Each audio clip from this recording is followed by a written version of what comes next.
আসসালামু আলাইকুম প্রিয় ছাত্রীরা, আশা করি সবাই ভালো আছো।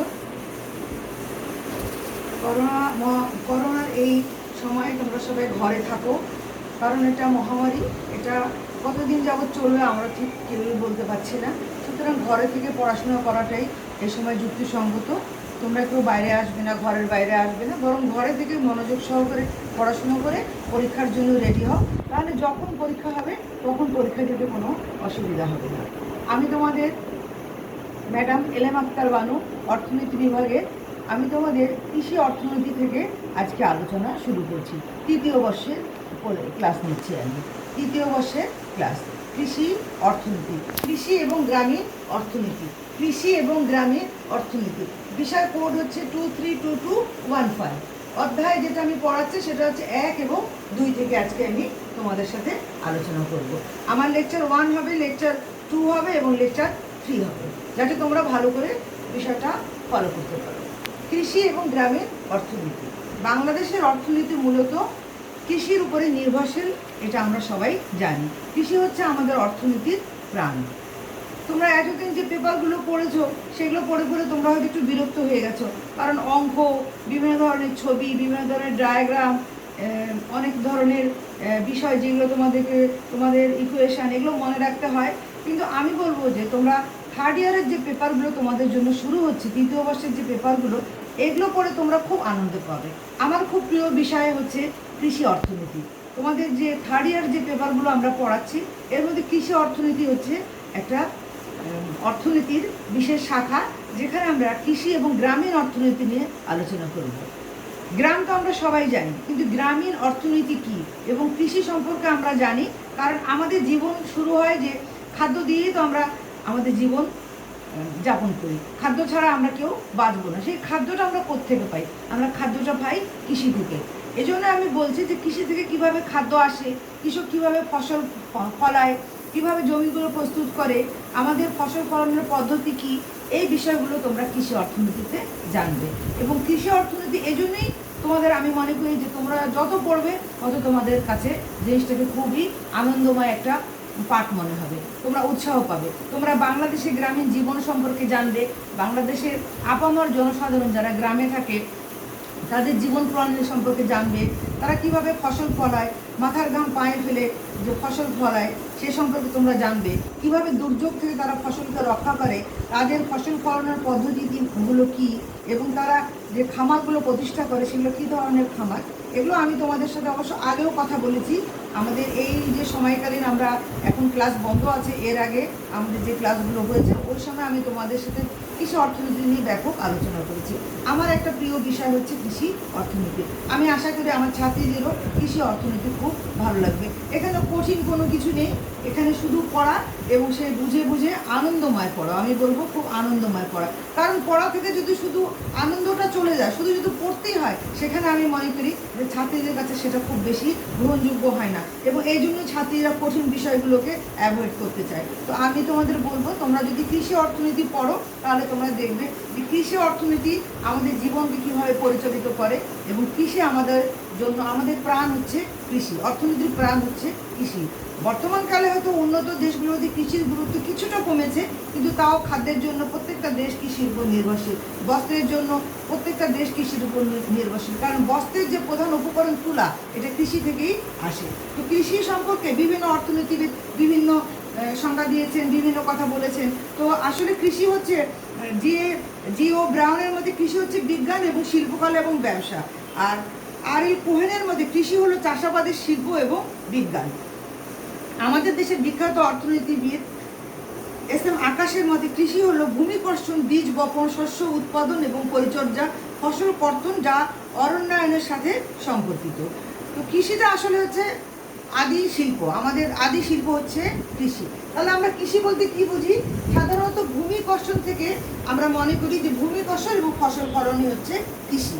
হ্যাঁ, এটাও কৃষি, কিন্তু আমরা যদি আরও একটু বড় করে ভালো করে বুঝতে চাই, তাহলে কৃষি মানুষের জন্য আমরা বলবো আদিমতম পেশা, এবং যে আদিমতম পেশা এবং মানব সভ্যতার প্রাণ কেন্দ্র হচ্ছে কৃষি। মানব সভ্যতা শুরুই হলো কৃষিকে কেন্দ্র করে। আজকের এই যে মানব সভ্যতা, এই মানব সভ্যতার কেন্দ্রবিন্দুই ছিল কৃষি। কৃষির উপর ভিত্তি করে মানব সভ্যতা গড়ে উঠেছে। বর্তমানে আধুনিক দৃষ্টিতে কৃষিকাজ হচ্ছে এমন ধরনের কাজ যেখানে ভূমিকর্ষণ, ভূমি প্রস্তুত করা, ভূমিকর্ষণ মানে ভূমি কে চাষ করে ভূমিটাকে চাষের উপযোগী করে মাটি নরম করা, এবং এরপরে সেখানে বীজ বপন করা, বীজের পরিচর্যা করা, বীজে সেচ দেওয়া, প্রয়োজনীয় সেচ দেওয়া, প্রয়োজনীয় সার দেওয়া, পরিচর্যা করা, ফসলের আক্রমণ থেকে পোকার আক্রমণ থেকে ফসলকে রক্ষা করা। কারণ পোকা যখন আক্রমণ করে তখন ফসলে তো নিজস্ব কোনো কিছু নেই যে সে নিজেকে রক্ষা করবে, সেক্ষেত্রে যে ফসল বপন করে চাষি সেই পোকার হাত থেকে ফসলকে রক্ষা করে থাকে। তারপরে হচ্ছে সময় মতন প্রকৃতির উপর নির্ভর করে, সময় মতন বৃষ্টিপাতের উপর নির্ভর করে থাকা, এবং শেষ পর্যন্ত ফসল উৎপাদিত হলে শস্যটাকে ঝাড়াই মাড়াই করে, কর্তন করে, ঝাড়াই মাড়াই করে বাজারজাত করা পর্যন্ত পুরো বিষয়টা হচ্ছে কৃষি। তাহলে আমরা কি বুঝলাম? জমি কর্ষণ, জমির পরিচর্যা করা, ফসল বপন করা অর্থাৎ বীজ বপন করা, ফসল বড় হলে তার পরিচর্যা করা, সেচ প্রদান করা, সার প্রদান করা, কীটনাশক সময় মতো কীটনাশক দেওয়া, তারপরে ফসল বড় হলে ফসলকে কর্তন করা, সেখান থেকে বাসায় নিয়ে ঝাড়াই মাড়াই করা এবং ফসল বাজারজাতকরণ করা। এই পুরা প্রক্রিয়াটা হচ্ছে কৃষি।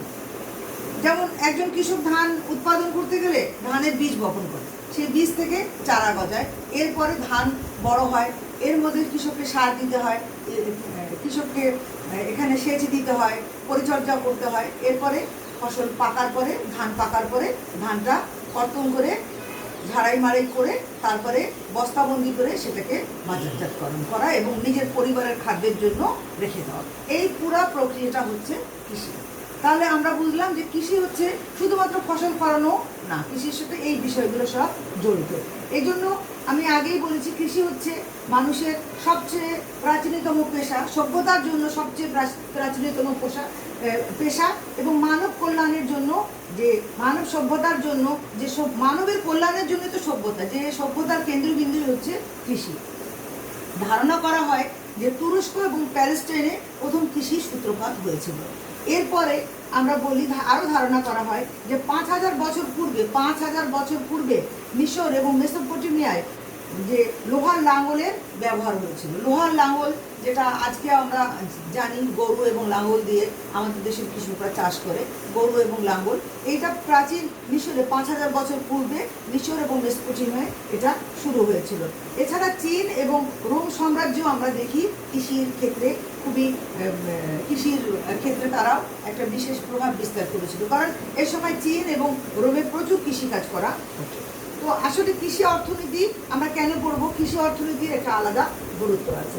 কৃষি সম্পর্কে আমরা জানলাম, কিন্তু কৃষি অর্থনীতির সংজ্ঞা যদি আমরা বলি, তো কৃষি অর্থনীতি বলতে আমরা অর্থনীতি সেই শাখাকে বুঝি যেখানে কৃষি সম্পর্কিত কার্যকলাপ, অর্থাৎ কৃষির সঙ্গে সম্পর্কিত যে কার্যকলাপ এবং সেই কার্যকলাপ নিয়ে বিভিন্ন সমস্যা নিয়ে আলোচনা করা হয়, আধুনিক কৃষি নিয়ে আলোচনা করা হয়, সনাতন কৃষি নিয়ে আলোচনা করা হয়, এবং কৃষি পণ্যের চাহিদা এবং যোগান নিয়ে আলোচনা করা হয়, এবং দেশের পুরা কৃষি ব্যবস্থাপনা নিয়ে আলোচনা করা হয়। সেই শাখাটাই হচ্ছে কৃষি অর্থনীতি, সেটাই হচ্ছে কৃষি অর্থনীতি। তাহলে আমরা বুঝলাম যে আমাদের কৃষি অর্থনীতি কি, যেখানে কৃষি সম্পর্কিত আলাপ আলোচনা করা হয়, কৃষি উৎপাদন, ফসলের উৎপাদন, যোগান, এগুলো নিয়ে আলোচনা করা হয়, এবং দেশের পুরা কৃষি ব্যবস্থাপনা নিয়ে কথা বলা হয়, বিশ্বের বিভিন্ন দেশের কৃষি ব্যবস্থাপনা নিয়ে এবং কৃষি নিয়ে আলোচনা করা হয়, সেটাই হচ্ছে কৃষি। তো কৃষি অর্থনীতিটা খুবই গুরুত্বপূর্ণ, এবং কেন এটাকে আমরা আলাদা করে পড়বো? কৃষি অর্থনীতি আমরা কেন আলাদা করে পড়বো? কারণ দেখা যাচ্ছে যে উন্নত দেশগুলোতে কৃষির গুরুত্ব কিছুটা হ্রাস পেয়েছে, শিল্পের দিকে তারা অনেক বেশি এগিয়ে গেছে বলে, কিন্তু আমাদের মতো উন্নয়নশীল দেশগুলোতে কিন্তু কৃষি এখনো খুবই গুরুত্বপূর্ণ। আমাদের বাংলাদেশে প্রায় 56% লোক কৃষির সঙ্গে প্রত্যক্ষ এবং পরোক্ষভাবে জড়িত। কারণ শুধুমাত্র কৃষি ফসল ফলানো না, কৃষির পরিবহন ব্যবস্থা, কৃষির বিক্রি, সব কিছুর সঙ্গে অনেক লোক জড়িত, এবং আমাদের বেকার সমস্যার সমাধানে কৃষি অত্যন্ত গুরুত্বপূর্ণ ভূমিকা পালন করতে পারে। আফ্রিকার দেশগুলোতে প্রায় 82% লোক কৃষির সঙ্গে জড়িত, এবং আমরা অন্যান্য আরও অনেক দেশে দেখি যে একটা জনসংখ্যার বিশাল অংশ কৃষির সঙ্গে জড়িত। আমাদের কৃষি অর্থনীতি কেন আমরা আলাদা করে পড়বো? কারণ কৃষি এবং জাতীয় আয়, কৃষি এবং জাতীয় আয় একসঙ্গে জড়িত।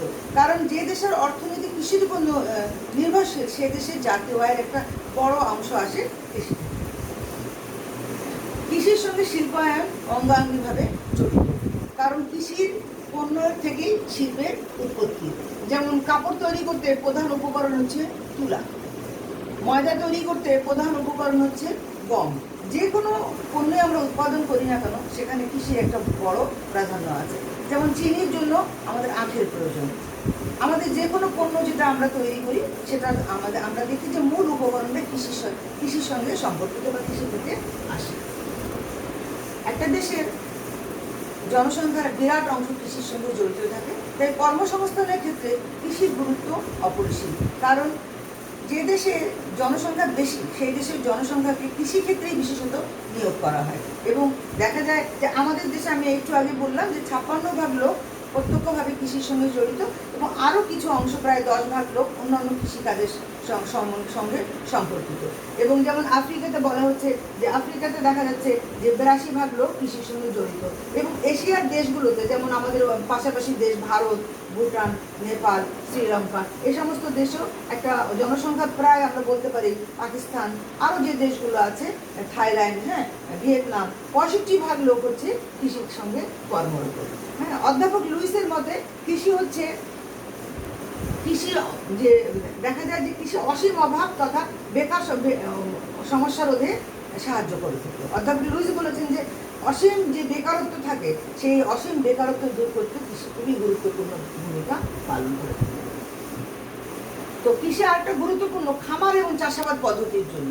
এক একটা দেশে এক এক ধরনের খামার পদ্ধতি প্রচলিত এবং দেখা যায় যে অর্থনীতির একটা বিরাট অংশের উপর এই খামার প্রভাব ফেলে।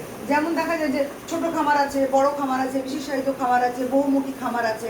এই খামারগুলো দেশের অর্থনীতির উপর যথেষ্ট গুরুত্বপূর্ণ ভূমিকা পালন করে থাকে এবং দেশের আর্থসামাজিক অবস্থার উপরে কৃষি খুব গুরুত্বপূর্ণ ভূমিকা পালন করে থাকে। কারণ এখানে দেখা যায় যে শুধুমাত্র খামার এবং চাষাবাদ পদ্ধতি না, বাজার ব্যবস্থা, শিক্ষা ব্যবস্থা সব কিছুর সঙ্গে কৃষি ওতপ্রোতভাবে জড়িত। খাদ্য এবং খাদ্যের স্বয়ংসম্পূর্ণতা, আমাদের খাদ্যের যোগান দেয় কৃষি এবং খাদ্যের স্বয়ংসম্পূর্ণতা অর্জনের কথা আমরা সবাই জানি যে আমাদের লক্ষ্য হচ্ছে খাদ্যের স্বয়ংসম্পূর্ণতা অর্জন। বর্তমানে বাংলাদেশ প্রায় খাদ্যের স্বয়ংসম্পূর্ণতা অর্জন করেছে। এক্ষেত্রে আমরা কৃষি অর্থনীতি অধ্যয়ন করলে খাদ্যের স্বয়ংসম্পূর্ণতা সম্পর্কে জানব। অর্থাৎ আমরা যদি কৃষি অর্থনীতি ভালো করে পড়ি তাহলে আমাদের খাদ্য সমস্যার সমাধান কিভাবে সম্ভব এবং কিভাবে আমরা খাদ্যের স্বয়ংসম্পূর্ণতা অর্জন করতে পারি সে সম্পর্কে আমরা জানতে পারি। কৃষি বৈদেশিক বাণিজ্যের ক্ষেত্রে অত্যন্ত গুরুত্বপূর্ণ ভূমিকা পালন করে। উন্নয়নশীল দেশগুলোর প্রধান রপ্তানি পণ্যই হচ্ছে কৃষি এবং কৃষিজাত পণ্য। এই পণ্য রপ্তানি করে প্রচুর বৈদেশিক মুদ্রা অর্জন করা হয়ে থাকে। বাংলাদেশের অর্থনীতি একসময় সোনালী আঁশ অর্থাৎ পাটের উপর নির্ভরশীল ছিল এবং এই পাট রপ্তানির জন্য আমরা বিশ্বে 1 নম্বর দেশ হিসেবে স্বীকৃতি পেয়েছিলাম এবং আমরা পাটের তৈরি বিভিন্ন ধরনের পাটজাত পণ্য আমরা বিদেশে রপ্তানি করতাম। বর্তমানে হয়তো কৃষিক্ষেত্রে কিছুটা কৃষিজাত পণ্যের রপ্তানি কমে গেছে, কিন্তু এরপরও আমরা বলবো যে কৃষি আমাদের অর্থনীতির ক্ষেত্রে খুব গুরুত্বপূর্ণ ভূমিকা পালন করে। কৃষি এবং রাজস্ব ব্যবস্থা ওতপ্রোতভাবে জড়িত। যদি কৃষির উন্নতি হয় সরকার ভালো রাজস্ব পায়, কৃষকের অবস্থার উন্নতি হয় এবং দেশ সমৃদ্ধির দিকে যায়। কারণ কৃষির উন্নতি হলে, কৃষির উৎপাদন ভালো হলে দেখা যায় যে কৃষকের আয় বাড়ে এবং সেক্ষেত্রে সরকারের রাজস্বের পরিমাণও অনেক বাড়ে। এছাড়া কৃষি এবং মূলধন এই দুটো খুবই গুরুত্বপূর্ণ একটা বিষয়। কৃষক তার আয় থেকে ছোট ছোট সঞ্চয় করে তার মাধ্যমে মাঝারি এবং ক্ষুদ্র এবং মাঝারি মূলধন গঠনে সহায়তা করে। ক্ষুদ্র এবং মাঝারি মূলধন দেশের অর্থনৈতিক উন্নয়নে খুবই গুরুত্বপূর্ণ। কৃষক যদি তার আয় ভালো হয় তাহলে সে সঞ্চয় করতে পারে এবং সেই সঞ্চয়ের মাধ্যমে ক্ষুদ্র এবং মাঝারি মূলধন গঠনে ব্যাংকগুলো এগিয়ে আসতে পারে। এ হচ্ছে আমাদের কৃষি অর্থনীতি আমরা কেন পড়ব, অর্থাৎ আমরা কেন কৃষি জানবো। এক হচ্ছে আমাদের আধুনিক এবং সনাতন কৃষি সম্পর্কে আমরা জানতে পারি, কৃষি কর্মসংস্থানে কী ভূমিকা পালন করে তা জানতে পারি, কৃষি রাজস্ব ক্ষেত্রে কী ভূমিকা পালন করে, কৃষি মূলধন ক্ষেত্রে কী ভূমিকা পালন করে, অবকাঠামোগুলো গঠনে কৃষি কী ভূমিকা পালন করতে পারে এবং আমাদের খামার ব্যবস্থা, জীবনযাপন প্রণালী সব কিছু আমরা আধুনিক এবং সনাতন কৃষি আলোচনা করলে আমরা বুঝতে পারবো। সুতরাং আমি তোমাদের সাথে এতক্ষণ কৃষি নিয়ে যে আলোচনা করলাম আশা করি তোমরা বুঝতে পেরেছ। এবং অর্থনীতির প্রাণ হচ্ছে কৃষি এবং একটা দেশের অর্থনীতি যদি কৃষির উপর নির্ভরশীল হয়, সেই যদি খুব ভালো উন্নতি লাভ করতে পারে সেই দেশের অর্থনীতি কৃষিতে, তাহলে দেশটা অল্প কিছুদিনের মধ্যে আবার শিল্পের দিকে টার্ন নিতে পারে এবং শিল্প যথেষ্ট উন্নতি লাভ করতে পারে। আশা করি আজকের পড়া তোমরা বুঝতে পেরেছো এবং তোমরা সেই অনুযায়ী পড়াশোনা করবে। সবাই ভালো থাকবে।